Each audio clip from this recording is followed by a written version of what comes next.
Hi friends, ಇದು ಮಸ್ತ್ಮಗ.com international bulletin ಸುತ್ತು ಜಗತ್ತು. ನಾನು ಅಮರ್ ಪ್ರಸಾದ್. ಜಮ್ಮು ಕಾಶ್ಮೀರದಲ್ಲಿ ಉಗ್ರಗಾಮಿಗಳು ಮತ್ತೆ ಅಟ್ಟಹಾಸ ಮೆರೆದಿದ್ದಾರೆ. ಕಥುವಾ ಜಿಲ್ಲೆಯ ಬದ್ನೋಟಾ ಪ್ರದೇಶದಲ್ಲಿ ಗಸ್ತು ತಿರುಗ್ತಾ ಇದ್ದ ಸೇನಾ ವಾಹನದ ಮೇಲೆ ಉಗ್ರಗಾಮಿಗಳು ದಾಳಿ ನಡೆಸಿದ ಪರಿಣಾಮ 5 ಸೈನಿಕರು ಹುತಾತ್ಮರಾಗಿದ್ದಾರೆ. 6 ಸೈನಿಕರು ತೀವ್ರ ಗಾಯಗೊಂಡಿದ್ದಾರೆ. ಗಾಯಾಳುಗಳನ್ನು ಸ್ಥಳೀಯ ಆಸ್ಪತ್ರೆಗೆ ದಾಖಲಿಸಿ ಚಿಕಿತ್ಸೆ ನೀಡಲಾಗ್ತಾ ಇದೆ. ಇದು ಕಳೆದ 1 ತಿಂಗಳಲ್ಲಿ ನಡೆದ 5ನೇ ಉಗ್ರ ದಾಳಿ ಜಮ್ಮು ಕಾಶ್ಮೀರದಲ್ಲಿ. ಹುತಾತ್ಮ ಯೋಧರನ್ನ Subedar Anant Singh, head constable Jamal Singh, rifleman Anuj Singh ಹಾಗೂ ರೈಫಲ್ಮ್ಯಾನ್ ಅಸರ್ಷ್ ಸಿಂಗ್ ಮತ್ತು ವಿನೋದ್ ಕುಮಾರ್ ಅಂತ ಗುರುತಿಸಲಾಗಿದೆ. ಇದರ ಬೆನ್ನಲ್ಲೇ ಉಗ್ರರ ದಾಳಿಗೆ ಪ್ರತಿದಾಳಿಯಾಗಿ ಸೇನೆ ಕೂಡ ಉಗ್ರ ನಿಗ್ರಹ ಕಾರ್ಯಾಚರಣೆ ನಡೆಸ್ತಾ ಇದೆ. ಆದರೆ ಉಗ್ರರು ಸಮೀಪದ ಕಾಡಿನತ್ತ ಓಡಿ ಕಾಡಲ್ಲಿ ಪರಾರಿಯಾಗೋಕೆ ಪ್ರಯತ್ನ ಪಡ್ತಾ ಇದ್ದಾರೆ ಅನ್ನೋ ಮಾಹಿತಿ ಲಭ್ಯ ಆಗಿದೆ. ಹೀಗಾಗಿ ಸ್ಥಳದಲ್ಲಿ ಹೆಚ್ಚಿನ ಸೇನೆಯನ್ನು ನಿಯೋಜನೆ ಮಾಡಲಾಗಿದೆ. ದೊಡ್ಡ ಮಟ್ಟದಲ್ಲಿ ಉಗ್ರರನ್ನ ಹುಡುಕುವ ಶೋಧ ಕಾರ್ಯವನ್ನು ಈಗ ನಡೆಸಲಾಗ್ತಾ ಇದೆ. ಇತ್ತೀಚೆಗಷ್ಟೇ ಜಮ್ಮು ಕಾಶ್ಮೀರದಲ್ಲಿ ಉಗ್ರ ಚಟುವಟಿಕೆಗಳು ಜಾಸ್ತಿ ಆಗ್ತಿರೋ ಪರಿಣಾಮ ಅದನ್ನು ಮಟ್ಟ ಹಾಕೋ ಸಲುವಾಗಿ ಉಗ್ರರ ವಿರುದ್ಧ ಸೇನೆ ಭಾರೀ ಕಾರ್ಯಾಚರಣೆ ಮಾಡಿತ್ತು. ಅದಿನ್ನೂ ಕೂಡ ನಡೀತಾ ಇದೆ. ಇದರ ನಡುವೆನೇ ಈಗ ಸೇನೆಗೆ ಆ ಮೂಲಕ ದೇಶಕ್ಕೆ ದೊಡ್ಡ ಹಾನಿಯಾಗಿದೆ. ಘಟನೆ ಕುರಿತು ದೇಶದ ರಕ್ಷಣಾ ಇಲಾಖೆ ಪ್ರತಿಕ್ರಿಯೆ ಕೊಟ್ಟಿದೆ. ಕಥುವಾದ ಬದ್ನೋಟದಲ್ಲಿ ನಡೆದ ಭಯೋತ್ಪಾದಕ ದಾಳಿಯಲ್ಲಿ 5 ಧೈರ್ಯಶಾಲಿಗಳನ್ನು ನಾವು ಕಳ್ಕೊಂಡಿದ್ದೇವೆ. ನಮಗೆ ಅಪಾರ ದುಃಖ ಆಗಿದೆ. ಆದರೆ ನಾವು ಯಾವುದೇ ಕಾರಣಕ್ಕೂ ಸುಮ್ಮನೆ ಕೂರಲ್ಲ. ಸೈನಿಕರ ಈ ತ್ಯಾಗ ಪ್ರತಿಕಾರ ಇಲ್ಲದೆ ಅಂತ್ಯ ಆಗಲ್ಲ. ದಾಳಿ ಹಿಂದಿರೋ ದುಷ್ಟಶಕ್ತಿಗಳಿಗೆ ತಕ್ಕ ಪ್ರತಿಕಾರವನ್ನು ಕೊಟ್ಟೇ ಕೊಡ್ತೀವಿ ಅಂತ ಹೇಳಿಕೆಯನ್ನ ಕೊಡಲಾಗಿದೆ. ಮತ್ತೊಂದು ಕಡೆ ಕೇಂದ್ರ ಸರ್ಕಾರವನ್ನು ಟೀಕಿಸಿರೋ ವಿಪಕ್ಷ ನಾಯಕ ರಾಹುಲ್ ಗಾಂಧಿ ನಮ್ಮ ಸೇನೆಯ ಮೇಲಿನ ಈ ಹೇಡಿತನದ ದಾಳಿ ಅತ್ಯಂತ ಖಂಡನೀಯ ಅಂತ ಆಕ್ರೋಶ ಹೊರಹಾಕಿದ್ದಾರೆ. ಇನ್ನು ಮಾಹಿತಿ ಪ್ರಕಾರ ಈ ದಾಳಿ ನಡೆದಿರೋ ಬದ್ನೋಟಾ ಗ್ರಾಮಕ್ಕೆ ಸರಿಯಾದ ರಸ್ತೆ ಸಂಪರ್ಕ ಇಲ್ಲ. ವಾಹನಗಳು ಗಂಟೆಗೆ 10-15 ಕಿಲೋಮೀಟರ್ಗಿಂತ ಹೆಚ್ಚಿನ ವೇಗದಲ್ಲಿ ಹೋಗಕ್ಕೆ ಆಗಲ್ಲ. ಹೀಗಾಗಿ ಇದನ್ನೇ ಅಡ್ವಾಂಟೇಜ್ ಆಗಿ ತಗೊಂಡು ಉಗ್ರರು ದಾಳಿಯನ್ನು ಮಾಡಿದ್ದಾರೆ. ಅಷ್ಟೇ ಅಲ್ಲ, ಸ್ಥಳೀಯರೇ ಇದರಲ್ಲಿ ತುಂಬ ಸಹಾಯ ಮಾಡಿದ್ದಾರೆ. ಉಗ್ರರಿಗೆ ಆಹಾರ ಕೊಡೋದ್ರಿಂದ ಹಿಡಿದು ಅವರು ತಪ್ಪಿಸಿಕೊಳ್ಳೋಕ್ಕೂ ಹೆಲ್ಪ್ ಮಾಡಿದ್ದಾರೆ ಅಂತ ಸೇನಾ ಮೂಲಗಳು ಈ ಆತಂಕಕಾರಿ ಮಾಹಿತಿಯನ್ನು ಹಂಚಿಕೊಂಡಿದ್ದಾರೆ. ಇನ್ನು ದಾಳಿಯ ಹಿಂದೆ ಪಾಕಿಸ್ತಾನ ಪ್ರಾಯೋಜಿತ ಉಗ್ರ ಸಂಘಟನೆಗಳು ಲಷ್ಕರ್ ಇರಬಹುದು. ಅಷ್ಟು ಮಾತ್ರ ಅಲ್ಲ, ಕೆಲ ಪಾಕ್ ಉಗ್ರರು ನೇರವಾಗಿ ದಾಳಿಯಲ್ಲಿ ಅವರು ಕೂಡ ಪಾಲ್ಗೊಂಡಿದ್ದಾರೆ ಅನ್ನೋ ಮಾಹಿತಿ ಕೂಡ ಲಭ್ಯ ಆಗ್ತಾ ಇದೆ. ರಷ್ಯಾ ಪ್ರವಾಸದಲ್ಲಿರೋ ಪ್ರಧಾನಿ ಮೋದಿ ರಷ್ಯಾ ಅಧ್ಯಕ್ಷ ವ್ಲಾದಿಮಿರ್ ಪುಟಿನ್ ರನ್ನ ಮೀಟ್ ಮಾಡಿದ್ದಾರೆ. ಸೋಮವಾರ ರಾತ್ರಿ ಪುಟಿನ್ ಮೋದಿಗೆ ವಿಶೇಷ ಔತಣಕೂಟವನ್ನು ಕೂಡ ಇಟ್ಕೊಂಡಿದ್ರು. ಆ ಬಳಿಕ ಇಬ್ಬರು ನಾಯಕರು ರಷ್ಯಾ ಭಾರತ ನಡುವಿನ ದ್ವಿಪಕ್ಷೀಯ ಮಾತುಕತೆ ನಡೆಸಿದ್ದಾರೆ. ಈ ವೇಳೆ ಯುಕ್ರೇನ್ ಜೊತೆಗಿನ ಯುದ್ಧದಲ್ಲಿ ರಷ್ಯಾ ಭಾರತೀಯರನ್ನ ತನ್ನ ಸೇನೆಗೆ ಬಳಸಿಕೊಳ್ತಾ ಇದೆ ಅಂತ ಇತ್ತೀಚೆಗೆ ಎಲ್ಲ ಕಡೆ ಚರ್ಚೆ ಆಗಿತ್ತು. ಇದೀಗ ಈ ವಿಚಾರವಾಗಿ ರಷ್ಯಾ ಸೇನೆಯಲ್ಲಿ ಯಾರೆಲ್ಲ ಭಾರತೀಯರಿದ್ದಾರೆ ಅವರನ್ನ ಬಿಡುಗಡೆ ಮಾಡೋಕೆ ರಷ್ಯಾ ಒಪ್ಕೊಂಡಿದೆ ಅನ್ನೋ ಮಾಹಿತಿ ಬಂದಿದೆ. ಸುಮಾರು 200 ಭಾರತೀಯರು ರಷ್ಯಾ ಸೇನೆಯಲ್ಲಿ ಕೆಲಸ ಮಾಡ್ತಿದ್ದಾರೆ ಅಂತ ಹೇಳಲಾಗ್ತಿದೆ. ಇನ್ನು ಮಾತುಕತೆ ವೇಳೆ ಪ್ರಧಾನಿ ಮೋದಿ ಅವರನ್ನ ಪುಟಿನ್, ನೀವು ನಿಮ್ಮ ದೇಶಕ್ಕಾಗಿ ನಿಮ್ಮ ಜೀವನವನ್ನೇ ಮುಡಿಪಾಗಿಟ್ಟಿದ್ದೀರಿ ಅಂತ ಹೊಗಳಿದ್ದಾರೆ ಮೋದಿನ ಪುಟಿನ್. ಅದಕ್ಕೆ ಹೌದು, ನನ್ನ ಗುರಿ ನನ್ನ ದೇಶ ಮಾತ್ರ ಅಂತ ಮೋದಿ ಉತ್ತರಿಸಿದ್ದಾರೆ. ಜೊತೆಗೆ ಭಾರತದಂತಹ ಪ್ರಜಾಪ್ರಭುತ್ವ ರಾಷ್ಟ್ರದಲ್ಲಿ ನನ್ನನ್ನು ಮತ್ತೆ ಆಯ್ಕೆ ಮಾಡಿದ್ದಾರೆ. ನೀವು ಹೇಳಿರೋದು ನಿಜ. ಭಾರತದ ಎಲೆಕ್ಷನ್ ತುಂಬ ಇಂಪಾರ್ಟೆಂಟ್. 60 ವರ್ಷ ಆದಮೇಲೆ ನೆಹರು ಅವರ ಬಳಿಕ ನನಗೆ ಆ ರೀತಿಯ ಅವಕಾಶವನ್ನು ಜನ ಕೊಟ್ಟಿದ್ದಾರೆ ಅಂತ ಮೋದಿ ಹೇಳಿದ್ದಾರೆ. ಇನ್ನು ಇದೆಲ್ಲಕ್ಕಿಂತ ಮುಖ್ಯವಾಗಿ ಮೋದಿ ಮತ್ತೆ ರಷ್ಯಾಗೆ ಬುದ್ಧಿಮಾತು ಹೇಳಿದ್ದಾರೆ. ಭಾರತ ಯಾವಾಗಲೂ ಸಾರ್ವಭೌಮತ್ವ, ಪ್ರಾದೇಶಿಕ ಸಮಗ್ರತೆ ಹಾಗೂ ವಿಶ್ವಸಂಸ್ಥೆಯ ಚಾರ್ಟರ್ಗೆ ಗೌರವ ಕೊಡುತ್ತೆ. ಸಮಸ್ಯೆಗೆ ಪರಿಹಾರ ಯುದ್ಧ ಭೂಮಿ ಅಲ್ಲ, ಮಾತುಕತೆ ಮೂಲಕ ಮಾತ್ರ ಯುಕ್ರೇನ್ ಸಂಘರ್ಷವನ್ನು ಬಗೆಹರಿಸಬೇಕು ಅಂತ ಪುಟಿನ್ಗೆ ಮೋದಿ ಹೇಳಿದ್ದಾರೆ. ಇನ್ನೊಂದು ಕಡೆ ಮೋದಿ ಪುಟಿನ್ರನ್ನ ಮೀಟ್ ಮಾಡಿರೋ ಬಗ್ಗೆ ಯುಕ್ರೇನ್ ಅಧ್ಯಕ್ಷ ವೊಲೊಡಿಮಿರ್ ಝೆಲೆನ್ಸ್ಕಿ ಅಸಮಾಧಾನ ಹೊರಹಾಕಿದ್ದಾರೆ. ವಿಶ್ವದ ಅತಿದೊಡ್ಡ ಪ್ರಜಾಪ್ರಭುತ್ವ ರಾಷ್ಟ್ರದ ನಾಯಕ ವಿಶ್ವದ ಅತ್ಯಂತ ರಕ್ತಸಿಕ್ತ ಕ್ರಿಮಿನಲ್ ಅನ್ನ ಮೀಟ್ ಮಾಡಿರೋದು ಶಾಂತಿ ಪ್ರಯತ್ನಗಳಿಗೆ ದೊಡ್ಡ ಹೊಡೆತ ಕೊಟ್ಟಂತಾಗಿದೆ. ಈ ಭೇಟಿಯಿಂದ ನನಗೆ ತೀರಾ ನಿರಾಸೆಯಾಗಿದೆ ಅಂತ ವೊಲೊಡಿಮಿರ್ ಝೆಲೆನ್ಸ್ಕಿ ಅಸಮಾಧಾನ ವ್ಯಕ್ತಪಡಿಸಿದ್ದಾರೆ ಮೋದಿ ಪುಟಿನ್ ಭೇಟಿಗೆ.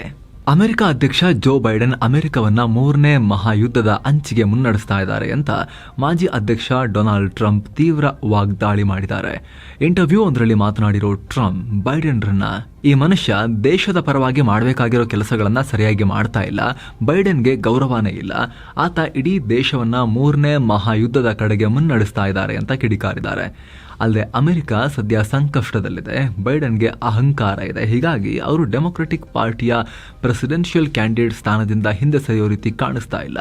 ಒಂದು ವೇಳೆ ಬೈಡೆನ್ ಹಿಂದೆ ಸರಿದ್ರೆ ಡೆಮೊಕ್ರೆಟಿಕ್ ಪಾರ್ಟಿ ಪರವಾಗಿ ಕಮಲಾ ಹ್ಯಾರಿಸ್ ಪ್ರೆಸಿಡೆನ್ಷಿಯಲ್ ಕ್ಯಾಂಡಿಡೇಟ್ ಆಗಿರಬಹುದು ಅಂತ ಟ್ರಂಪ್ ಹೇಳಿದ್ದಾರೆ. ಆದರೆ ಪ್ರೆಸಿಡೆನ್ಷಿಯಲ್ ಕ್ಯಾಂಡಿಡೇಟ್ ಕ್ಯಾಂಡಿಡೇಟ್ ವಿಚಾರವಾಗಿ ಜೋ ಬೈಡೆನ್ ಮತ್ತೆ ತಮ್ಮ ದಾಟಿಯಲ್ಲೇ ಹೇಳಿಕೆಯನ್ನು ಕೊಟ್ಟಿದ್ದಾರೆ. ಅಭ್ಯರ್ಥಿ ಕುರಿತು ತಮ್ಮ ಡೆಮೊಕ್ರೆಟಿಕ್ ಪಕ್ಷದ ನಾಯಕರಿಗೆ ಪತ್ರವನ್ನು ಬರೆದಿದ್ದಾರೆ. ಅದರಲ್ಲಿ ತಾನು 2024 ಅಮೆರಿಕನ್ ಪ್ರೆಸಿಡೆನ್ಷಿಯಲ್ ಕ್ಯಾಂಡಿಡೇಟ್ ಆಗಿ ಡೆಮೊಕ್ರೆಟಿಕ್ ಪಾರ್ಟಿ ಪರವಾಗಿ ಕೊನೆ ತನಕ ದೃಢವಾಗಿ ನಿಲ್ತೀನಿ, ಅದಕ್ಕೆ ಕಮಿಟ್ ಆಗಿದ್ದೀನಿ ಅಂತ ಹೇಳಿದ್ದಾರೆ. ಅಲ್ಲದೆ ತಮ್ಮ ಪ್ರತಿಸ್ಪರ್ಧಿ ಡೊನಾಲ್ಡ್ ಟ್ರಂಪ್ರನ್ನ ಸೋಲಿಸೋಕೆ ಡೆಮೊಕ್ರೆಟಿಕ್ ಪಕ್ಷದ ನಾಯಕರೆಲ್ಲ ಒಗ್ಗಟ್ಟಾಗಿ ಕೆಲಸ ಮಾಡಬೇಕು ಅಂತ ಪತ್ರದಲ್ಲಿ ಆಗ್ರಹ ಮಾಡಿದ್ದಾರೆ ಬೈಡೆನ್. ಮತ್ತೊಂದು ಕಡೆ ಟ್ರಂಪ್ ಅಧಿಕಾರಕ್ಕೆ ಬಂದರೆ ಅಮೆರಿಕವನ್ನ ಕ್ರಿಶ್ಚಿಯನ್ ನ್ಯಾಷನಲಿಸ್ಟ್ ರಾಷ್ಟ್ರ ಮಾಡಬೇಕು ಅಂತ ಅಮೆರಿಕದ ಬಲಪಂಥೀಯ ಗುಂಪೊಂದು ಆಗ್ರಹ ಮಾಡಿ ಒಂದು ಪೇಪರನ್ನು ಪಬ್ಲಿಷ್ ಮಾಡಿದೆ. ಇದು ಕೂಡ ದೊಡ್ಡ ಕೋಲಾಹಲಕ್ಕೆ ಅಮೆರಿಕದಲ್ಲಿ ಕಾರಣ ಆಗ್ತಾ ಇದೆ. ಈ ನಡುವೆ ಭಾರತದ ಸ್ಟ್ಯಾನ್ ಸ್ವಾಮಿ ಅವರ ಬಂಧನ ಮತ್ತು ಸಾವಿನ ಬಗ್ಗೆ ಸ್ವತಂತ್ರ ತನಿಖೆ ನಡೆಸಬೇಕು ಅಂತ ಯುಎಸ್ ಹೌಸ್ ಆಫ್ ರೆಪ್ರೆಸೆಂಟೇಟಿವ್ಸ್ ನಲ್ಲಿ ನಿರ್ಣಯ ಮಂಡಿಸಲಾಗಿದೆ. ಬ್ರಿಟನ್ನ ನೂತನ ಪ್ರಧಾನಿ ಆಗ್ತಿದ್ದ ಹಾಗೆ ಕಿಯರ್ ಸ್ಟಾರ್ಮರ್ ಅಮೆರಿಕಗೆ ತಮ್ಮ ಮೊದಲ ವಿದೇಶಿ ಪ್ರವಾಸವನ್ನು ಕೈಗೊಳ್ತಾ ಇದ್ದಾರೆ. ಜುಲೈ 9ರಿಂದ 3 ದಿನಗಳ ಕಾಲ ಅಮೆರಿಕದಲ್ಲಿ ನಡೆಯಲಿರೋ ನ್ಯಾಟೋ ಒಕ್ಕೂಟದ 75ನೇ ವಾರ್ಷಿಕೋತ್ಸವ ಕಾರ್ಯಕ್ರಮದಲ್ಲಿ ಸ್ಟಾರ್ಮರ್ ಭಾಗಿಯಾಗ್ತಾ ಇದ್ದಾರೆ.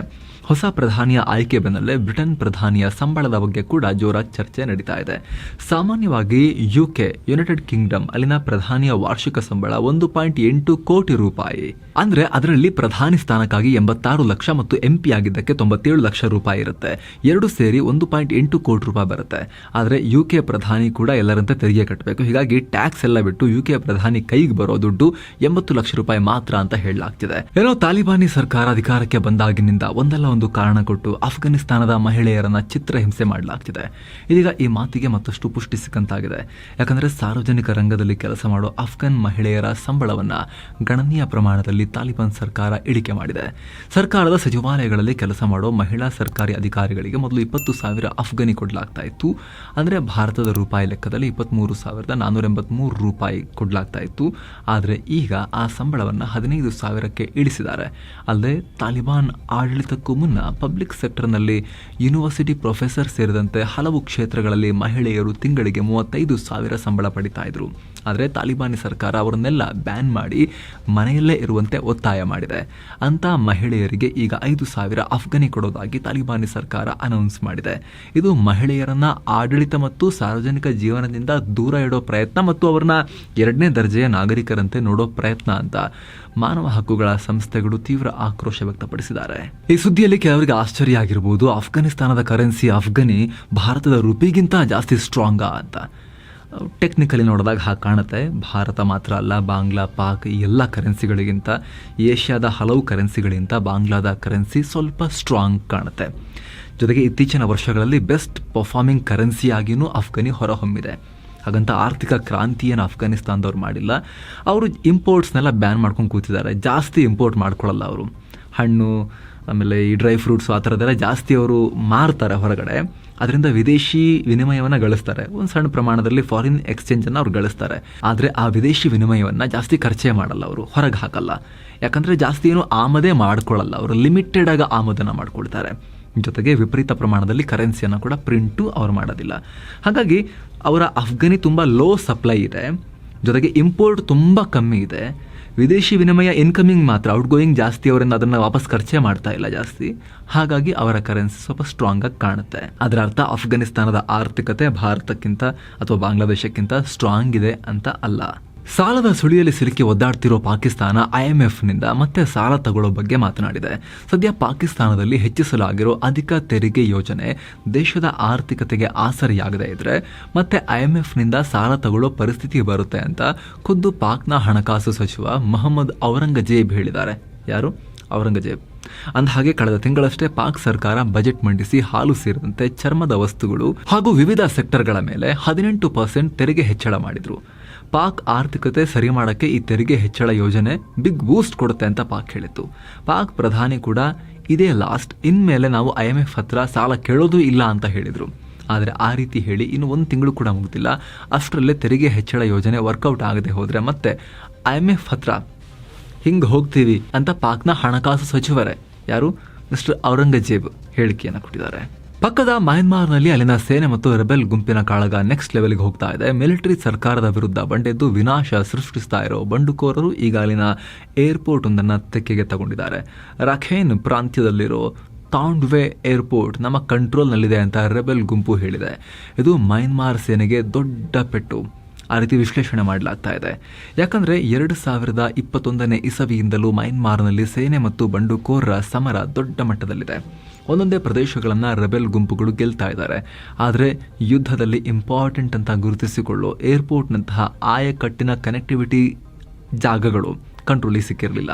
ಈಗ ಅಂಥ ಜಾಗಗಳನ್ನು ಕೂಡ ವಶಕ್ಕೆ ಪಡಿತಾ ಇದ್ದಾರೆ. ಅದರಲ್ಲೂ ಕೂಡ ರಕ್ಷಣೆ ಪ್ರಾಂತ್ಯದಲ್ಲಿ ಬಂಡುಕೋರರ ಸೇನೆ ಬಹುತೇಕ ತನ್ನ ನಿಯಂತ್ರಣವನ್ನು ಸಾಧಿಸಿಬಿಟ್ಟಿದೆ. ಈಗ ಏರ್ಪೋರ್ಟ್ ಕೂಡ ಕಂಟ್ರೋಲ್ಗೆ ತಗೊಂಡು ಮಿಲಿಟರಿ ಸರ್ಕಾರಕ್ಕೆ ದೊಡ್ಡ ಶಾಕ್ ಕೊಟ್ಟಿದೆ. ಒಂದ್ ಕಡೆ ದಕ್ಷಿಣ ಚೀನಾ ವಿವಾದಿತ ಪ್ರದೇಶದಲ್ಲಿ ಚೀನಾ ತನ್ನ ಪ್ರಾಬಲ್ಯ ಮೆರಿತಾ ಇದ್ರೆ, ಮತ್ತೊಂದು ಕಡೆ ಚೀನಾಗೆ ಟಕ್ಕರ್ ಕೊಡೋಕೆ ಭಾರತ ಮುಂದಾಗಿದೆ. ಹಿಂದೂ ಮಹಾಸಾಗರ ಪ್ರದೇಶದಲ್ಲಿ ಭಾರತ ತನ್ನ ಸಾಮರ್ಥ್ಯ ಸಾಬೀತು ಮಾಡೋಕೆ ಕ್ವಾಡ್ ದೇಶಗಳ ಮಲಬಾರ್ ಸೇನಾ ಸಮರಾಭ್ಯಾಸ ಆಯೋಜಿಸೋಕೆ ಮುಂದಾಗಿದೆ. ಮಲಬಾರ್ ನೌಕಾ ಸಮರಾಭ್ಯಾಸದ 28ನೇ ಆವೃತ್ತಿಯನ್ನ ಈ ವರ್ಷ ಅಕ್ಟೋಬರ್ ತಿಂಗಳು ಬಂಗಾಳ ಕೊಲ್ಲಿಯಲ್ಲಿ ಆಯೋಜಿಸಲಾಗ್ತಾ ಇದೆ. ಈ ವೇಳೆ ಭಾರತ ಸೇರಿದಂತೆ ಕ್ವಾಡ್ ಸದಸ್ಯ ರಾಷ್ಟ್ರಗಳಾದ ಆಸ್ಟ್ರೇಲಿಯಾ, ಜಪಾನ್ ಮತ್ತು ಅಮೆರಿಕ ಕೂಡ ಭಾಗಿಯಾಗಲಿವೆ. ಇನ್ನು ಈ ಸಮರಾಭ್ಯಾಸದ ವೇಳೆ ಅಡ್ವಾನ್ಸ್ಡ್ ಆಂಟಿ ಮರೈನ್ ವಾರ್ಫೇರ್ಗಳ ಬಗ್ಗೆ ಹೆಚ್ಚಿನ ಫೋಕಸ್ ಮಾಡಿ 4 ದೇಶಗಳು ಪರಸ್ಪರ ಮಿಲಿಟರಿ ಕಾರ್ಯಾಚರಣೆ ಹೆಚ್ಚಿಸಿಕೊಳ್ಳೋಕೆ ಪ್ಲಾನ್ ಮಾಡಿವೆ ಅಂತ ಹೇಳಲಾಗ್ತಾ ಇದೆ. ಒಂದ್ ಕಡೆ ವಿವಾದಿತ ದಕ್ಷಿಣ ಚೀನಾ ಪ್ರದೇಶದಲ್ಲಿ ಚೀನಾ ತನ್ನ ಉಪಟಳ ಮೆರಿತಾ ಇರೋ ಹೊತ್ತಲ್ಲೇ ಹಿಂದೂ ಮಹಾಸಾಗರದಲ್ಲಿ ಕ್ವಾಡ್ ರಾಷ್ಟ್ರಗಳು ಈ ಸೇನಾ ಸಮರಾಭ್ಯಾಸ ನಡೆಸೋಕೆ ಮುಂದಾಗಿವೆ.